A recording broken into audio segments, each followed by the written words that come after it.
Hello, today I'm going to be talking about soybean polymer seed coatings. And the article I read studied the difference in seed timing of planting when using a polymer seed coating versus an uncoated soybean seed. First, we talk about what are polymer seed coatings. Polymer seed coatings are a protective coating put on a seed, also using incorporating fertilizers, pesticides, and other seed cares. And they're used as protectant during transport and during planting to protect against saturation and during cold temperatures. This is what this trial is focusing on the no-till. And no-till operations often have a lot colder and a lot slower warming of soil temperatures due to not working the ground, not incorporating warm air into the soil, increasing the soil temps rapidly. So it's important that you plant your seeds later when the soil temperatures are warm enough to allow for good seed germination and emergence. But seed polymers coatings allow for earlier seedings, which in turn increases the yields as you get longer growing. Also, during the early seasons tend to be more your drier period, where usually peak planting is going to be your wettest time of the year, so it's harder to get in.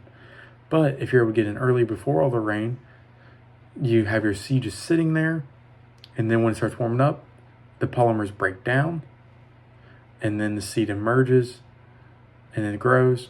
And also, the longer the plant being older reduces the seed pod moisture during harvest, which in turn lets the grower not to put the harvested seed pods through as much drying through dryers, which is a lot of money to pay for. In turn, increases profit per acre. The research found that early planting increases yields of polymers versus non-coated, but later in the year, planted during the correct planting times, results in lesser yield of polymer, and this is due to the slower breakdown of the polymers before the plant can germinate. And I agree with this, as it's kind of makes sense when you think about it. You get the results when you go in, you think you're going to get. But polymers are very important in agriculture and in the world, and to myself, as they increase where we can plant, when we can plant, and give us a bigger window to get into the ground and more ground to be able to plant, which, just food sources, fuel sources, additives, preservatives, everything is soybean and corn in the world.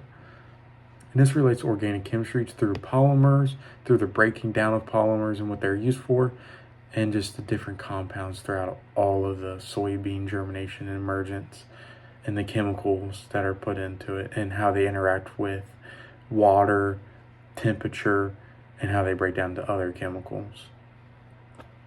That is all. Thank you very much for this class. It's a great $2,000.